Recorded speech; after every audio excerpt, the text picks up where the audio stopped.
Uh, Good morning, y'all. How y'all doing? This is got a few things on my mind I wanted to just drop out there. Um, Early in the morning, bags under my eyes once again, but uh,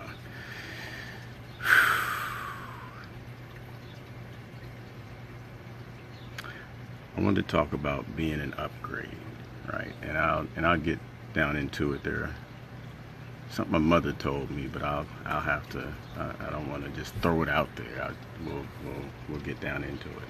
But you want to be an upgrade, right? Like you want to. Why am I posting so early in the morning?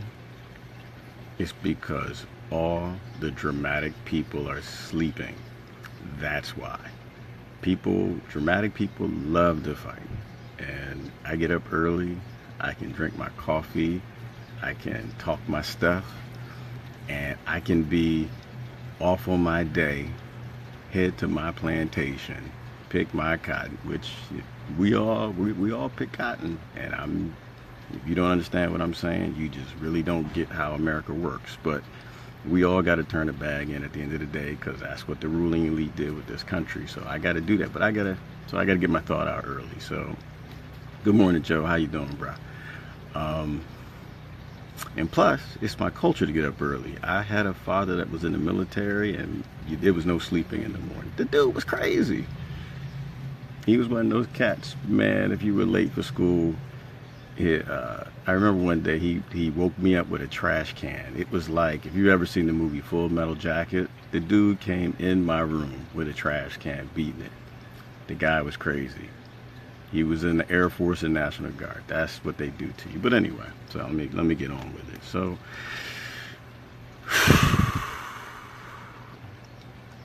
sometimes you just post a video and you get dragged into craziness. And I'm pretty vague when I talk intentionally because I have zero interest in joining anybody's side on any arguments, any drama.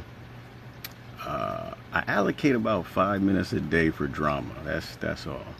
Because when you look at the studies of what stress does to your immune system and what drama does to your immune system, boy, it'll kill you. That's why I had to leave corporate America. It'll kill you. So I give about 5 minutes a day for drama, which is why I posted the video so early.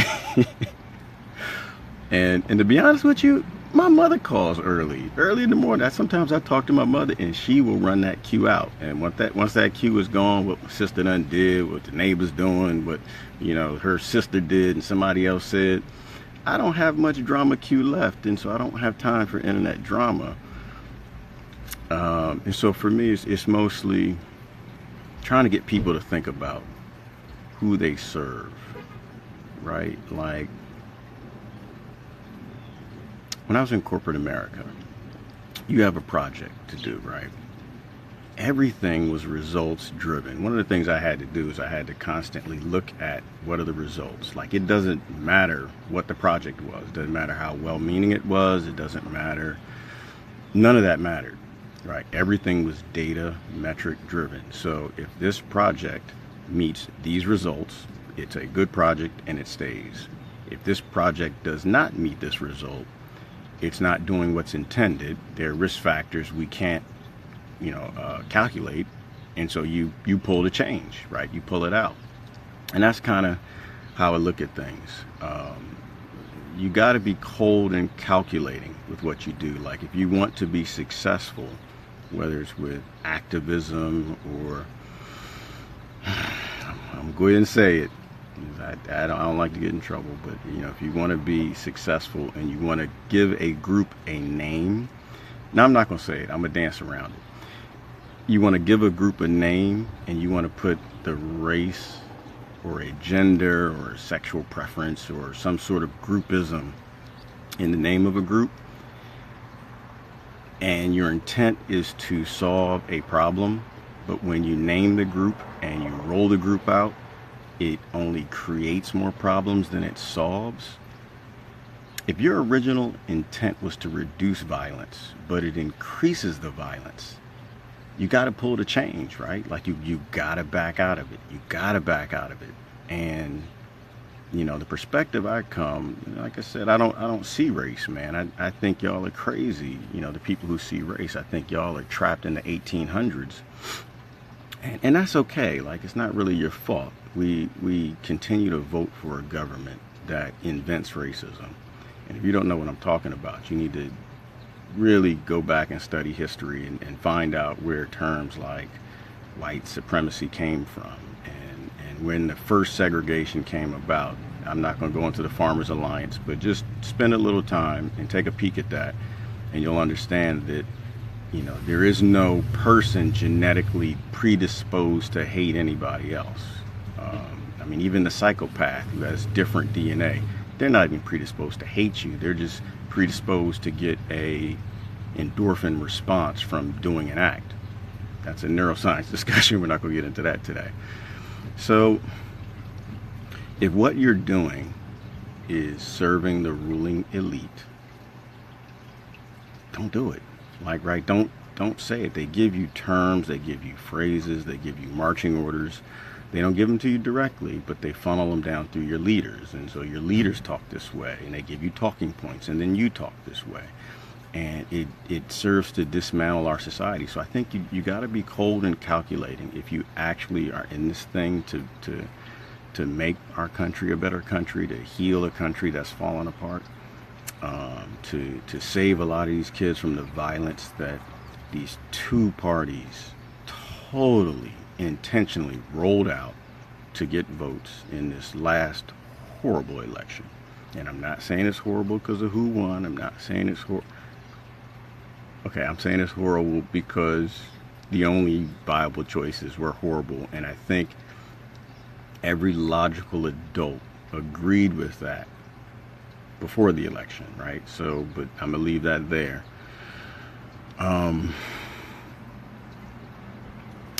kind of lost my train of thought, but you want to be an upgrade, right? Like, you want to look at how you talk and ask yourself, what are the results of how you talk? If how you talk ends in bad interactions, then it means you shouldn't talk that way, right? Like, not unless you like drama. If you like drama, you like to fight, then I'm not talking to you, right? But if you have kids here and you're trying to figure out how the hell did we get here and how do we fix all of this nonsense, and what you say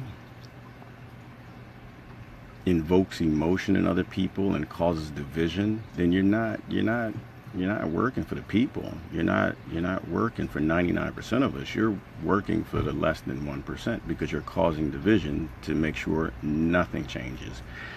And it's not a hit on anybody who feels they got to get together with people who are like them or people who look like them. It's just being here as long as I have, I've come to realize that nothing's going to change unless the vast majority of the country wants to do it. That's just a fact. You can't do anything alone. Some of y'all haven't heard, the story I had on a perspective from a leader in the SNCC organization as to why in Cambridge, Maryland, the marches and civil rights were successful. His point was that he had to turn. I hate saying these words because it means nothing, but he said those darn kids kept showing up. They were college kids, right? And he said they just kept showing up to the marches. And he said we had jobs. They weren't our race, but they kept showing up to these civil rights marches. And if we didn't show up, the protesters would have killed those kids, and those kids just kept showing up, so we had to keep showing up. And they'd show up in crutches, and one showed up in a wheelchair, and they just kept marching. And I'm not going to let somebody of another race march for my rights. And so he said we had to go. We got up and we went, and we were battered, bruised, and beaten Monday morning. But so nobody lifts themselves up alone. No race, no group, you can't do it alone. And the ruling elite know that, and that's why they divide you up, because we're too stupid to realize that when you divide yourself up, you will fail at everything you do. So I don't want to spend too much time on that one right there, but just think about the name of your organization, the group, or if you're exclusive. And if you are, you realize that that alone is a form of exclusive racism, well-meaning or not, right? There's well-meaning racism and there's not so well-meaning, but you're still, so just chew on that for a minute. So I got off tangent. I had a couple cups of coffee this morning. That kind of does it to me. So division is all about fighting, right? Divide and conquer. And the first rule of Fight Club is to fight. So if the ruling elite wants you to fight, any military strategist will tell you, do the exact opposite of what your enemy wants you to do. If the ruling elite wants you to fight, don't fight. Posted something awesome this morning. Sister Heather put it out there, man. Y'all got to look at it. And the guy was talking about how you respond when you hear certain things. You know, these racial terms are made to get a response out of you. And when you hear the term, you can decide what you want to do. Am I going to flip, or am I going to say, you know what? Maybe this person doesn't mean it the way it sounds. Maybe they're not exposed to my culture. Maybe they didn't grow up where I grew up. And, you know, like I said, I had a weird upbringing. I went from being African American, and we would go to a different area, and we were colored. So I'm not sensitive to those words, and I'm not judging anybody who's sensitive to those words. I wasn't allowed to have an upbringing where I could flip out because somebody says something. And my God, my friends, growing up in Washington, D.C., on the outskirts, I thought my name began with an N. I'm gonna be flat out honest with y'all. As much as I heard that word, it was just. So anyway, we're gonna keep moving. The first rule of Fight Club is to fight. So if you don't fight, then you are serving the people to a degree. If you do fight, then you're serving the ruling elite, and that's just a fact. I was back when I used to work in the church. I led the youth group, and I used to tell the kids, I said, you know, and I got a lot of atheist friends, so just stop for a minute, just go with me for a minute. I know y'all, you know, just chill, just for a minute, go with me. I have to be Christian. For those of y'all who know my story, I have to be. I wasn't given a choice. And if you ever doubt why, those of y'all who know my ex-wife, y'all go talk to her. We were not given a choice. When something happens that's not supposed to happen, like human beings are this, they do this, they think this way, they don't have the ability to do this, and somebody does that, and they are of a certain faith, you stop and say, that's not real. Like, all right, so anyway, don't judge me. I used to tell the kids, I said, at the end of the week, every pastor, every minister, every deacon, every person gets 2 paychecks at the end of the week. All week long, you're doing a job. You're either doing a job to serve one group, or you're doing a job to serve the other group, right? At the end of the week, you get your paycheck. You get a paycheck from God, right? Like, how many people did you stand up for? How many people did you love? How many people did you give the shirt off your back? How many good things, have you done for humanity and for God's children, which is everybody on the planet. There's nobody excluded. I don't care how much you don't like them. I don't care if you follow Westboro Baptist Church. Everybody is a child of God. What God is to you, that's your business. I really don't care. That's what God is to me. But then you also get a paycheck from Satan, right? Like, you also get a paycheck, and whatever Satan is to you, again, I don't care. That's the forces of evil, anti-Mother Nature, whatever you want to call it. So each week you want to build up the good things you do or the bad things you do. And you want to make sure you're doing more good for humanity than bad. In this case, you want to make sure you're doing more good for the people than you are for the ruling elite.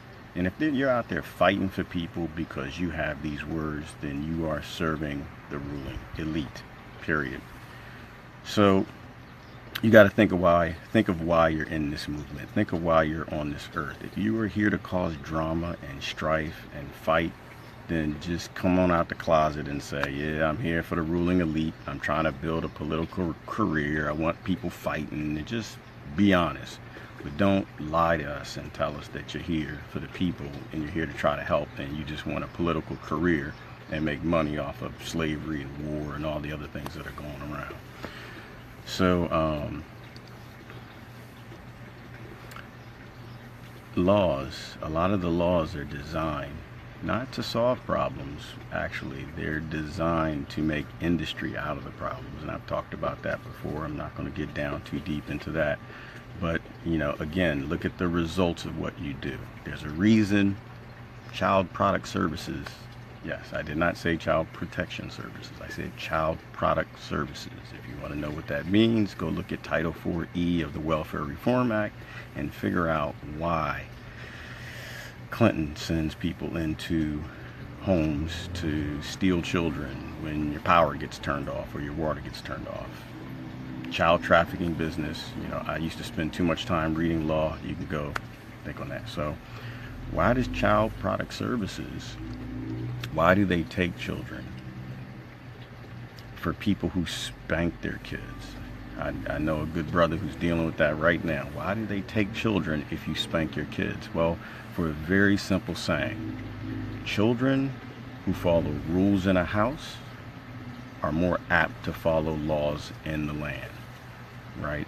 So if they can get you to stop spanking your children, and I'm not saying to spank your children, don't put me out there like that. What I'm saying is every child is different. You have to raise your children, you have to look at them all individually and raise them based on what they need individuals. Thank goodness mine were at an early age. They got a good fear pop, which is the way I got a fear pop at the early age, and there was no spanking, not beyond a certain age. But if you're not raising your children, if you're not giving them discipline and they're not following the rules of your house, then they won't follow the laws of the land, which makes them the perfect product for the slave system, right? It makes them the perfect product that they can just walk into children. Do you think the millennials just popped out of nowhere and all this angst for how they don't listen and they don't have discipline and all of these things? They didn't just come out of nowhere. They didn't pop out that way. It's because we did not raise them well. And by we, I don't mean me, but I raised my kids in my culture. But because we as a nation did not raise the children in the way they should have, they should go. And so they didn't follow the rules in the house. They damn sure ain't following the laws of the land, which is why the last administration built more prisons than elementary schools. And the current administration is going to fill the hell out of those prisons. Not going to go any further down that road. All right, so in terms of healing, this is kind of what I wanted to get to. Sometimes you want to talk about one thing and it becomes, I didn't want to talk about any of that. That was kind of the setup for what I wanted to talk about. So you want to be the upgrade. You want to be someone who makes life better in America, better for your neighbors, better for your children than it was for you or the previous generation. So you have to be the upgrade. Like, it's the goal of every parent, every good parent, I think, to upgrade your children. You want your children to be smarter than you. You want them to be faster than you. You want them to eat healthier than you. You want them to live longer than you. And so you want them to be the upgrade. And you being that child as you grow up into a woman or a man, you want to look up and say, am I an upgrade of my parents, or am I taking us back in history, right? And I think our parents, they did what they did, my parents, at that age. And now I think about, how can I be an upgrade? How can I heal, a fractured country?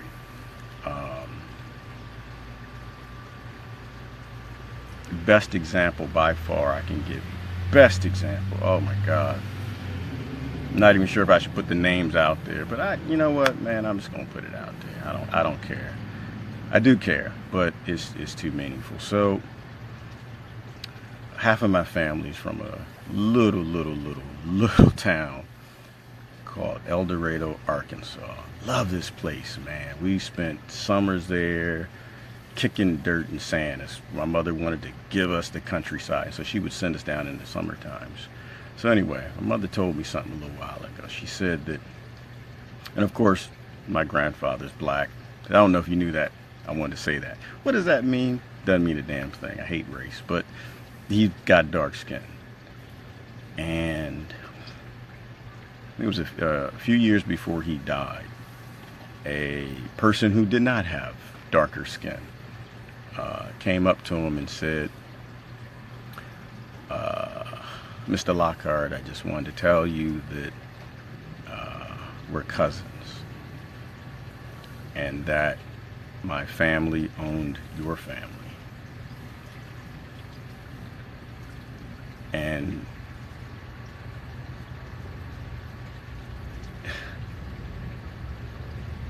I want you to process that for a minute. I want you to think about that. I want you to think about like all the hatred and the anger and the frustration and think about the movie Roots, right? From someone being captured, mostly by other tribes, and sold into slavery, and brought across the ocean, and gone through slavery, and all the horrible things, and the civil rights movement, all that, and finally, somehow, this man understood that Mr. Lockhart had enough love about him that he could approach him and say, my family owns your family. And not only that, but we're cousins. Those two things are very powerful things. They mean two deep, deep things. Not only did we own you, but we're related because we raped you, right? Like, and it's not a we because he didn't do it, right? It's just his genetics. It's his family. So that's an upgrade, man. You think about what it takes to do that and to approach somebody out of love, because it wasn't out of anger. It was out of we need to heal this thing. Like, I need to be an upgrade. We went this far. I've seen you my whole life. I never told you who we were or that we are related, and we are related. And I'm sorry. That's America, man. That's an upgrade.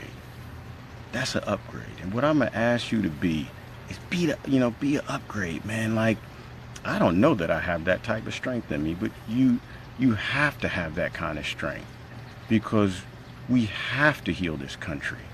And so when you talk in a way to people where you don't cause problems. Try to delete as many as those. I look at the way our leaders talk, man, and they're not our leaders. I'm sorry, they're not my leaders, not mine. And I'm not talking about anyone specific. I'm just saying in general, a leader is supposed to lead.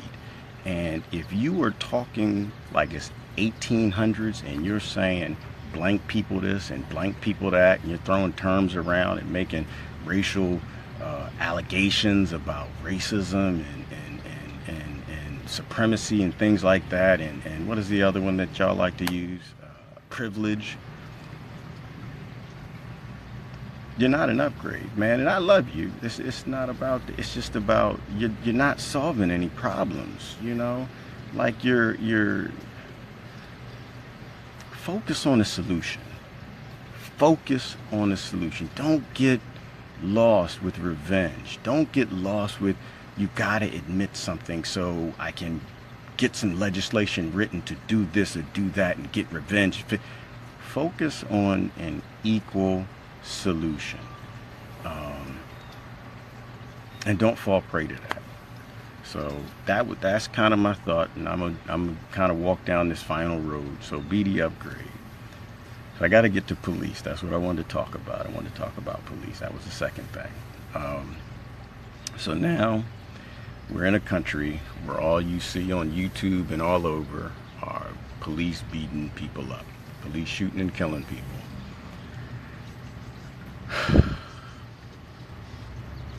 when you drive through my neighborhood, you'll see signs and it'll say, you know, I support the police, I support the police, I support the police.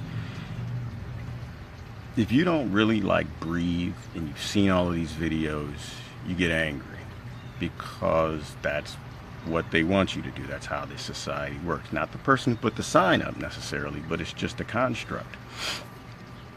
And I had to think about it for a little while. And after I thought about it, I said, you know what? I said, there's some real bad cops out there. So there are also some real bad ministers out there. Right? There's archbishops and ministers who are like raping kids. There are teachers who are raping kids. There are, you know, even in war, we have soldiers, some of our finest people, groups. They're always bad people in good groups, right? And so I'm just trying to figure out, why is everybody, you know, attacking the police? I mean, most of them, you know, I guarantee you, are decent people. So there's a video out there. I have to post it later, but he was a Baltimore police officer, and he didn't look like me. I'm gonna do my best to not use the word race colors to describe anything, because it's stupid, it's ignorant, it's 1800s, and we need to upgrade.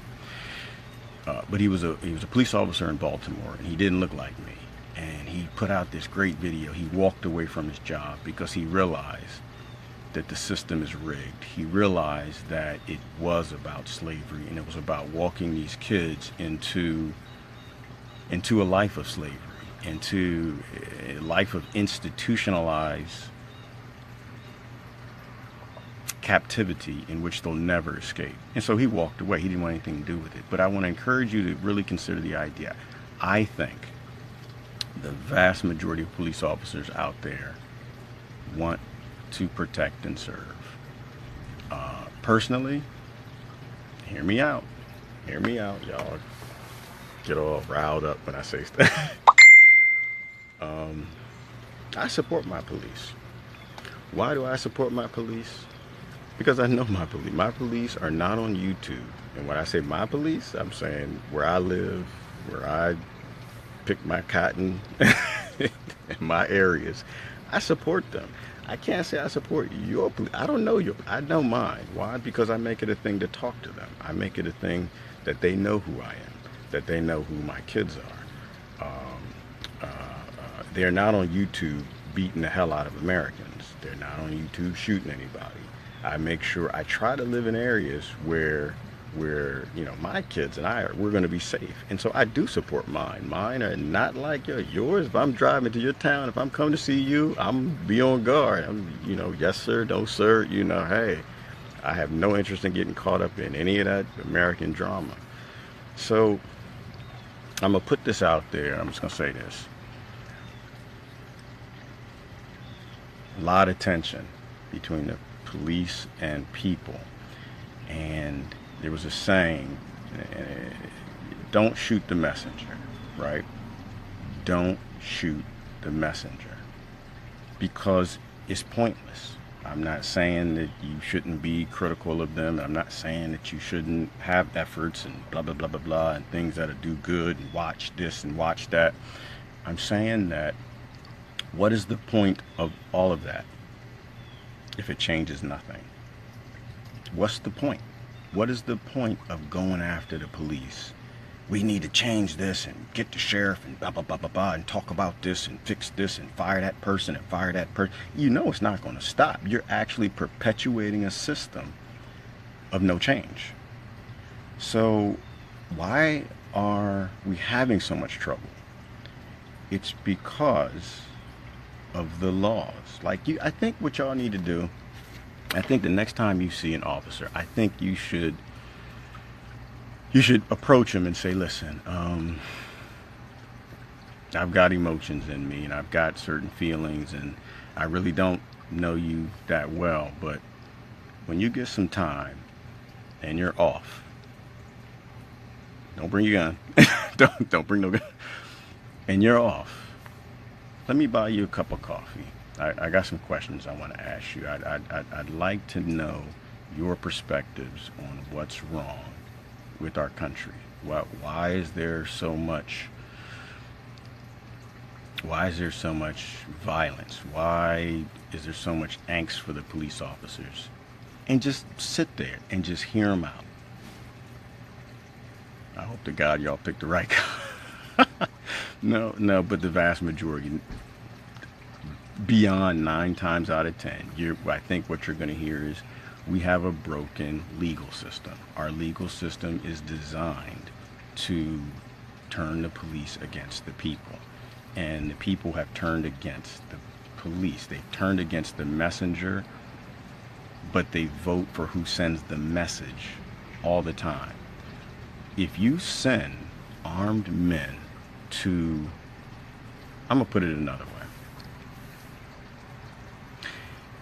If you send HVAC, heating, is it heating, vacuuming, air conditioning, and anyway, no, heating, ventilation, and air conditioning.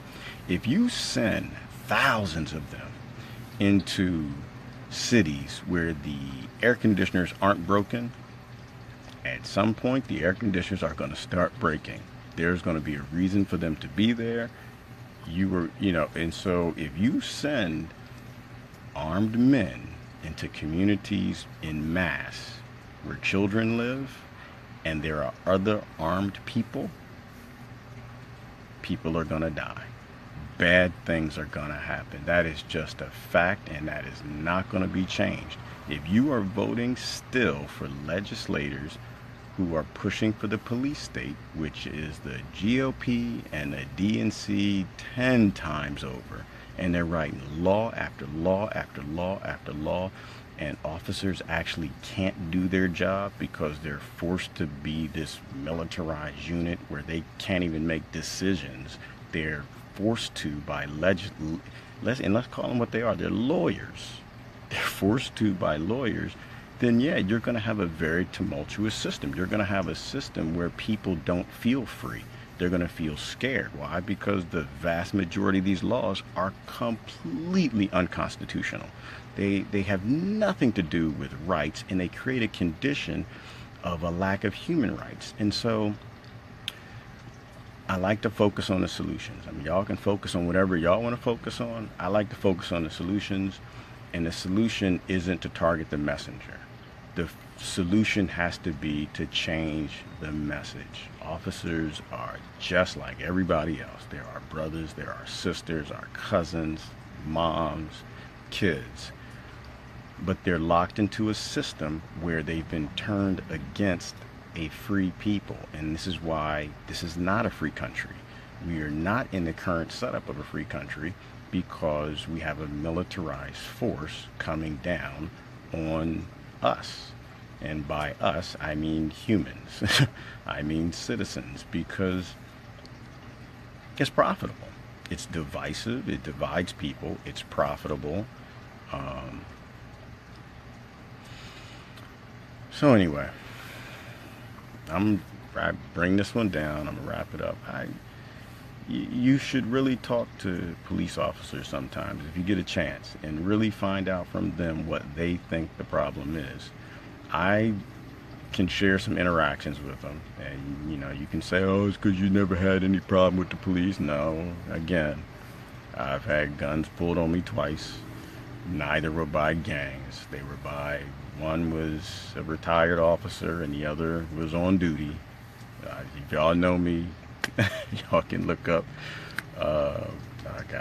Chris or Tyrone. They were in the car with me that night, but the other time I was by myself. But I don't blame them necessarily. Like, I know we have an issue there, but there's a reason when they bring troops home, there's a reason why they deprogram them, right? It's called shell shock, right? PTSD, right? You can't take an officer and put them in a place where people are constantly shooting at them, running from them, fighting them, and expect no problems to ever occur. You can't expect their minds. Like, I don't want to spend time in neuroscience, but you can't expect their frontal lobe to work the way yours does. You're a peaceful person. You get bagels and coffee in the morning and you go to the job.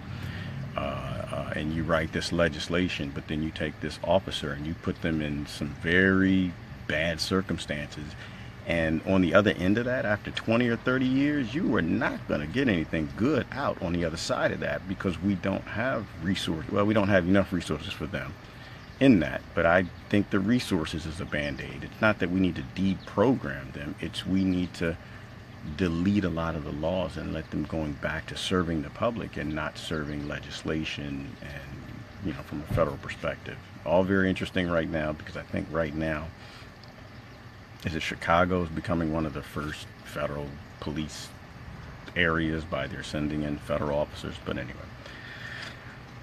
take time, take an officer out, buy him a cup of coffee, and just ask him the questions. The last time I spoke to one, he said a lot of the good officers left. And why did they leave? Because they came here to protect and serve, and that's not the job. That is not the job. So I'll post that video a little later. Y'all can check out what this officer in Baltimore had to say. That's my 2 cents. Be the upgrade. Try to be a part of the solution. Let other people focus on the problem. Let other people fight. I could care less about the fight. I'm all about how do we fix it. I don't plan on being here forever, and when I'm gone, I want my kids and people to look back and say, you know what? He may have been an idiot when he was young. He did dumb stuff, but he actually became an upgrade. He actually helped make society a little better, at least for the people who interacted with him. Man, y'all have a good day. Love y'all.